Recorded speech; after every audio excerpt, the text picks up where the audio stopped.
আসসালামু আলাইকুম। সবাইকে শুভেচ্ছা জানাচ্ছি। মাসুম মাহবুব। দেখছেন ওপেন দ্য ইউটিউব চ্যানেল এবং মাসুম মাহবুব ফেসবুক পেজ। আমাকে কমেন্ট করছেন এমডি নানু, নানু। জি, টাইম শেষ। কই তুমি? বাহ! ভাল লাগছে। এত ভালোবেসে কেউ বলে নাকি? এমডি নানু?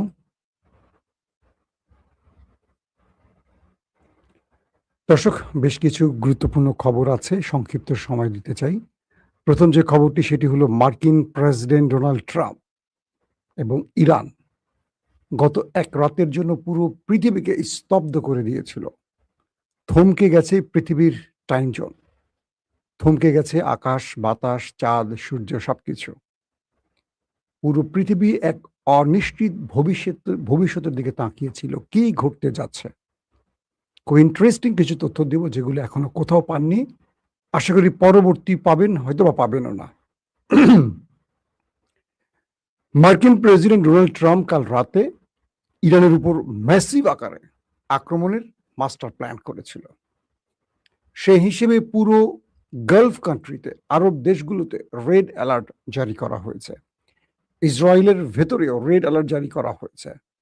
সকল নাগরিকদের, মার্কিন নাগরিকদের যারা আরবে আছেন, তাদেরকে দেশ ছাড়তে বলা হয়েছে এবং ইসরায়েল থেকেও প্রচুর লোক বের হয়ে যেতে শুরু করেছে।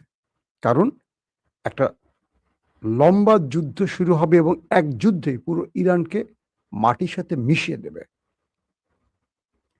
তো যখন আমেরিকা এই হুমকিটি দিল ইরানকে যে ইরানের মধ্যে পুরো অন্ধকার যুগ নামিয়ে দেবে, পুরো ইরানকে ক্লাবস করে ফেলবে, পুরো ইরানকে মাটির সাথে মিশিয়ে দেবে, পুরো ইরানের জ্বালানি ব্যবস্থা ধ্বংস করে ফেলবে, তখন ইরান চুপ করে বসে থাকেনি। কাল রাতে ইরানের পক্ষ থেকে আরব রাষ্ট্র, পাকিস্তান, কুয়েত, তুরস্ক, কয়েকটি গুরুত্বপূর্ণ মধ্যস্থতাকারী রাষ্ট্রের কাছে ইরানের টেলিফোন এবং মেসেজ চলে গেছে। সেই মেসেজে তুরস্ক সহ বাকি প্রত্যেকটি দেশকে ইরান একটি ভাষায় জবাব দিয়েছে। তুরস্ককে বলেছে, তোমার দেশের মধ্যে মার্কিন ঘাঁটি আছে, আমরা তোমাদের কোনো ক্ষতি করতে চাই না, বাট তোমাদের ঘাঁটিটা আমরা উড়িয়ে দেব, তোমরা নিকটে কেউ যেও না। মানে তুরস্কের ভেতরে মার্কিন যে ঘাঁটি রয়েছে বা ন্যাটোর যে ঘাঁটি আছে, বলা হয়ে গেছে যে তোমরা বা তোমাদের তুরস্কের জনগণ কেউ যেন সেই ঘাঁটির আশপাশে না যায়।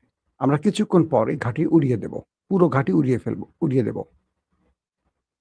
সৌদি আরবকে বলা হয়েছে সেম, এবং প্রত্যেকটা আরব রাষ্ট্রকে এই ঘোষণাটি দেওয়া হয়ে যায়। আসেন, ইরান কি করলো, আমেরিকা কি করলো, এই মূল টার্নিং পয়েন্টটা একটু পরে দিয়ে আগে চলে আসি। ইরান কি বলেছিল বা কোন কোন দেশকে ইরান টার্গেট করেছিল তার একটা ফিরিস্তি আমি আপনাদের শোনাই। মানে ইরান কোথায় কোথায় আক্রমণ করবে তার লিস্ট ধরিয়ে দেয় সেই দেশগুলোর হাতে। তো আমরা আপনাদেরকে সেই খবরটা আগে এক নজর দিয়ে আসি। ইরানের যে গণমাধ্যম তারা দাবি করছে যে সৌদি আরবের ঘাওয়ার তেল ক্ষেত্র, আবার বলছি, সৌদি আরবের ঘাওয়ার তেল ক্ষেত্র এবং অফকাইফ ও খুরাইস প্রক্রিয়াকরণ কেন্দ্র, আমি বলছি যেই জায়গাগুলো, এগুলো হলো ইরানের টার্গেট। অর্থাৎ ইরান এই জায়গাগুলোকে মিসাইল এবং ড্রোন দিয়ে উড়িয়ে দিবে, তার পুরো লিস্ট জানিয়ে দিয়েছে সেই দেশগুলোকে। তো আমার হাতে যে তথ্য এসছে সেই তথ্যটা আমি দিচ্ছি এখন। আবারও বলছি আপনাদের, সৌদি আরবের ঘাওয়ার তেল ক্ষেত্র এবং আফকাইফ ও খুরাইস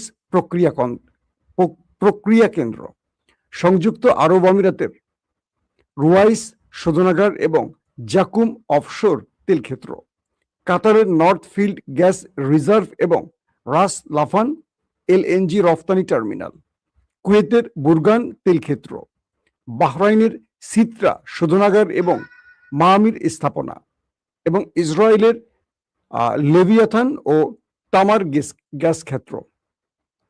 অর্থাৎ এই যে গ্যাস ক্ষেত্র বা তেল ক্ষেত্র যেটা বললাম, এটা আমেরিকা যদি ইরানের জ্বালানি কেন্দ্রে হামলা করে তবে ইরান এই যে জায়গাগুলো বলছে এগুলো প্রত্যেকটাতে তাদের হাইপারসোনিক মিসাইলগুলোকে লঞ্চ করে মানে কি বলে আপলোড করে রেখেছে, যেগুলো এখন পর্যন্ত আমেরিকা ঠেকাতে পারেনি অথবা আমেরিকা দেখেইনি। হয়তোবা ইরান এবারই ব্যবহার করতে যাচ্ছে সেই ভয়ঙ্কর মিসাইলগুলো, যেগুলো ইরান বিগত কদিন ধরে বলছিল। ইরানের গণমাধ্যমটি আরো বলছে এই স্থাপনাগুলোতে হামলার ফলে বৈশ্বিক জ্বালানি বাজারের উপর গুরুতর প্রভাব পড়বে এবং এগুলোর মধ্যে বেশ কয়েকটিকে বৈশ্বিক অপরিশোধিত তেল ও তরলীকৃত প্রাকৃতিক গ্যাস সরবরাহের জন্য অত্যন্ত গুরুত্বপূর্ণ হিসেবে বর্ণনা করেছে। সংস্থাটি আরো বলছে যে 40 দিন ব্যাপী যুদ্ধ চলাকালে কাতারের সাউথ পার্স গ্যাস ক্ষেত্রে আক্রমণের শিকার হওয়ার পর ইরান সেখানে বিশ্বের বৃহত্তম গ্যাস প্রক্রিয়াকরণ কেন্দ্রে হামলা চালায়। যুক্তরাষ্ট্র ইরানের উপর আরেক দফা হামলা চালালে আঞ্চলিক জ্বালানি অবকাঠামোগুলোর উপর ইরানের সম্ভাব্য প্রতিশোধমূলক হামলার আশঙ্কা বাড়ার মধ্যেই এই প্রতিবেদনটি চলে আসছে। পাশাপাশি মার্কিন প্রেসিডেন্ট ডোনাল্ড ট্রাম্প অতিরিক্ত হামলার হুমকি দেওয়ার পর উত্তেজনা বেড়েছে। অন্যদিকে ইসরায়েলি গণমাধ্যম শনিবার জানিয়েছে যে দেশটির প্রতিরক্ষা সংস্থা ইরানের উপর একটি বড় ধরনের হামলার সম্ভাবনার জন্য প্রস্তুতি নিচ্ছে।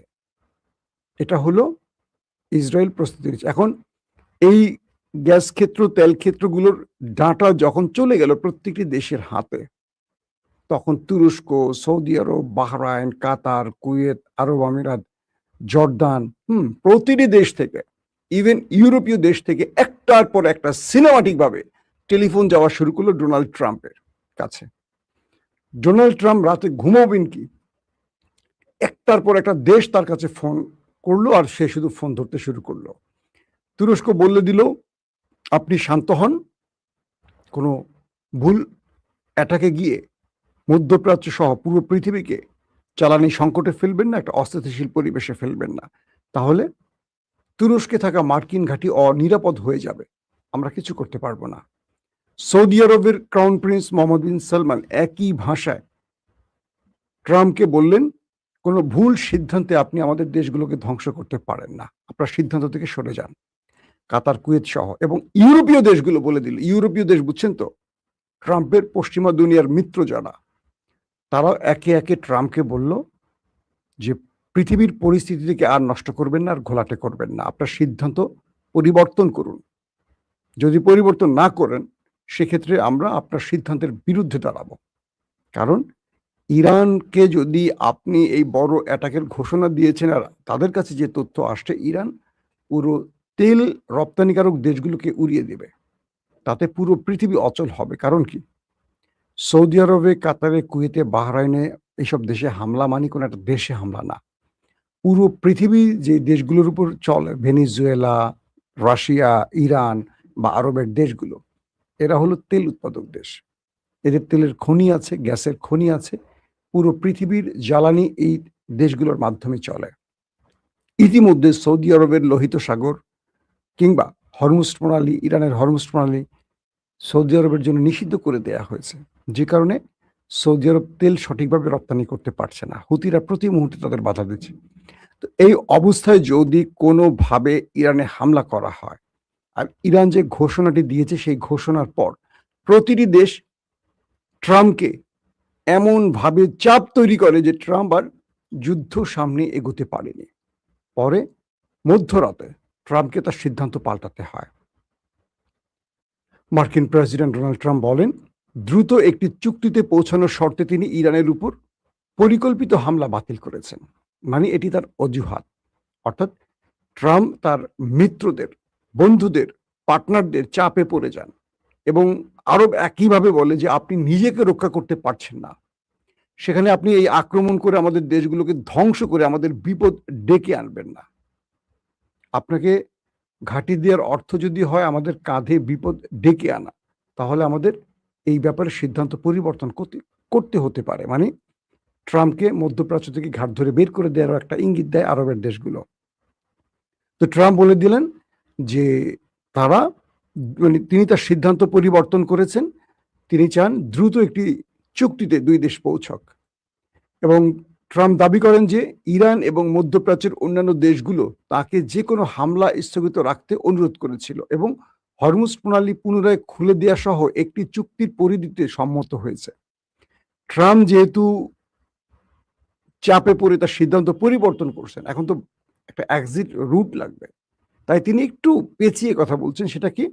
তিনি বলছেন ইরান এবং মধ্যপ্রাচ্যের অন্যান্য দেশগুলো, আসলে মধ্যপ্রাচ্যের দেশগুলো ফোন করছে কিন্তু ইরান ফোন করেনি বা ইরান অনুরোধ করেনি, কারণ ইরান নিজেই সারপ্রাইজ অ্যাটাক করেছে জর্দানে এবং আমেরিকাকে কাহিল করে ফেলছে, যে কারণে আমেরিকা একটা প্রতিশোধ নেওয়ার জন্য বৃহৎ পরিকল্পনাটি করেছে।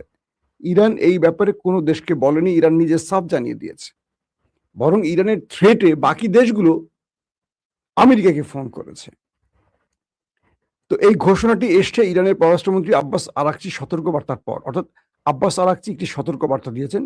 তিনি বলেছিলেন যে যুক্তরাষ্ট্র ও ইসরায়েলের যে কোনো আগ্রাসনের জবাব নির্ণায়ক ও আনুপাতিক জবাব দেয়া হবে। অর্থাৎ আব্বাস আরাকচি বলে দিয়েছেন যুক্তরাষ্ট্র যদি হামলা করে, ইসরায়েল, আমেরিকা এবং আরবে মার্কিন যে ঘাঁটি বা তাদের যে সম্পত্তি আছে প্রত্যেকটা আমাদের টার্গেট হবে, শুধু টার্গেটটা সবগুলো আমরা ধ্বংস করে দেব, উড়িয়ে দেব, কিচ্ছু থাকবে না। এবং আরবে শুধু এটি না, ইরান এটিও বলেছে 50,000 মার্কিন সেনা রয়েছে আরবে, গালফ কান্ট্রিতে। আমরা একজন সেনা বেঁচে থাকা পর্যন্ত হামলা বন্ধ করব না। অর্থাৎ আমেরিকাকে এই ভাষায় জবাব দিয়েছে ইরান যে আমেরিকার যে 50,000 সেনা রয়েছে তাদের মধ্যে যদি একজনও বেঁচে থাকে আমরা তাদেরকে খুঁজে খুঁজে মারব, ততক্ষণ পর্যন্ত আমাদের হামলা বন্ধ হবে না। বিষয়টা কত ডেঞ্জারাস বুঝতে পারছেন?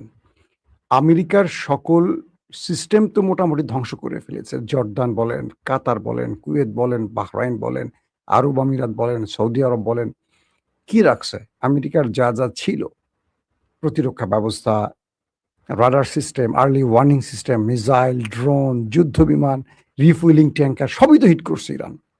সর্বশেষ তাদের সবচেয়ে অহংকারের যুদ্ধ বিমান F-35 ঘাঁটিতে পড়ে আছে হ্যাঙ্গারে, সেখান থেকে ধ্বংস করে ফেলছে ইরান জর্দানে। তো এই পরিস্থিতিতে ইরান বলছে আমরা মার্কিন প্রত্যেকটা টার্গেটে হিট করব, যতক্ষণ আরবে একজন মার্কিন সেনা বেঁচে থাকবে ততক্ষণ পর্যন্ত আমরা আরবকে টার্গেট করে ওই সেনাকে মারার জন্য টার্গেট করব। তার মানে 50,000 কেউ আর বাড়ি ফিরে যেতে পারবে না। তো এই পরিস্থিতির মধ্যে আমেরিকা তার সিদ্ধান্ত পরিবর্তন করে ফেলেছে। দর্শক, দ্বিতীয় যে বিষয়টি আসছে, এখন ট্রাম্প চাচ্ছেন একটি আলোচনার মাধ্যমে চুক্তি করতে। মার্কিন প্রেসিডেন্ট ডোনাল্ড ট্রাম্প বলছেন যে তেহরান এবং অন্যান্য মধ্যপ্রাচ্যের দেশগুলোর একটি শান্তি চুক্তির কাঠামো চূড়ান্ত করার জন্য সময় চাওয়ার পর তিনি ইরানের বিরুদ্ধে পরিকল্পিত সামরিক হামলা বাতিল করেছেন এবং ইসরায়েলও এই প্রতিশ্রুতিতে যোগ দিয়েছে। মানে ইসরায়েল যে যুদ্ধের জন্য প্রস্তুতি নিচ্ছে তারাও এই বিষয়ে সম্মত হয়েছে। ডোনাল্ড ট্রাম্প তার ট্রুথ সোশ্যালে এক পোস্টে দাবি করেন যে পক্ষগুলো একটি সম্ভাব্য চুক্তির পরিধিতে সম্মত হয়েছে, যার মধ্যে হরমুজ প্রণালী অবিলম্বে সম্পূর্ণরূপে ও সার্বিকভাবে পুনরায় খুলে দেওয়া এবং ইরানের পারমাণবিক হুমকির অবসান অন্তর্ভুক্ত থাকবে। ট্রাম্প বলেছেন তিনি বিশ্বের ভবিষ্যতের স্বার্থে এবং এককভাবে একটি সফল ও সমৃদ্ধ ইরানের টিকে থাকার জন্য হামলাটি বাতিল করতে সম্মত হয়েছেন। মাশাআল্লাহ, মাশাআল্লাহ। তিনি আরো বলেন এই সিদ্ধান্তটি পক্ষগুলোর দ্রুত একটি সমঝোতায় পৌঁছানোর উপর নির্ভরশীল। যুক্তরাষ্ট্র দ্বিতীয় বিশ্বযুদ্ধের পর নজিরবিহীন সামরিক সন্ত্রাস ও শক্তি ও ক্ষমতার মাত্রা নিয়ে ইসলামী প্রজাতন্ত্র ইরানের বিরুদ্ধে ঝাঁপিয়ে পড়তে অস্ত্র শস্ত্রে সজ্জিত হয়ে এই অ্যাটাকের প্রস্তুতি নিয়েছিলেন। আপনাদেরকে একটু বুঝাই, মানে ট্রাম্প বলছেন যে দ্বিতীয় বিশ্বযুদ্ধের পর ট্রাম্প এই বৃহৎ অ্যাটাকটি ইরানে করতে যাচ্ছিলেন, যেটি বিভিন্ন মিত্রদের চাপে অবশেষে বাতিল করেছে। এটি পুরোপুরি বাতিল হয়েছে কি হয়নি তার আগে মাথায় রাখতে হবে যে ইরান কোন লেভেলে খেলেছে। আমেরিকার পুরো আওয়াজ বন্ধ করে দিয়েছে ইরান কিভাবে তার মিত্রদের উপর প্রেসার তৈরি করে। এখন আমেরিকা বুঝতে পারছে যে আমেরিকা নিজেই মধ্যপ্রাচ্যে নিরাপদ না, আবার আরবরা বুঝতে পারছে যে ইরান পুরো আরব না, মিশরের সেই কি দেমাগটা যে তাদের যে মার্কিন দুটো গ্যাস জাহাজকে অ্যাটাক করে উড়িয়ে দিয়েছে, কি লোহিত সাগর, কি বলে ভূমধ্য সাগর, সব এখন ইরানের মিসাইলের আওতায়। তো এই মুহূর্তে ইরানকে যদি বড় বৃহৎ আক্রমণ চালায় তাহলে মিশরও বাদ যাবে না, আরব তো বাদ যাবে না, তুরস্কের ঘাঁটি বাদ যাবে না, এবং ইংল্যান্ডকে মানে ব্রিটেনকে বলছে যদি তোমার ঘাঁটি ব্যবহার করে, তোমার ঘাঁটি বা তোমার দেশ আমাদের মিসাইল নিশানায় রয়েছে, নেক্সট আমরা তোমাকে আর ক্ষমা করব না। তার মানে এক ইরান পুরো পৃথিবীকে হুঁশিয়ারি দিয়ে এক রাতের জন্য পুরো পৃথিবীকে অস্থির করে দিয়েছিল বা এক থমকে দিয়েছিল, যাতে করে বিশ্ব নেতারা ট্রাম্পকে চাপ দিয়ে যুদ্ধটা বন্ধ করেছে। দর্শক, এখনকার মতো বিদায় নিচ্ছি। আজ রাতে আবারও হাজির হব আপনাদের সাথে, কথা হবে। সেই পর্যন্ত আল্লাহ আমাদের প্রত্যেককে নিরাপদে রাখুন, সুস্থ রাখুন। আল্লাহ হাফিজ।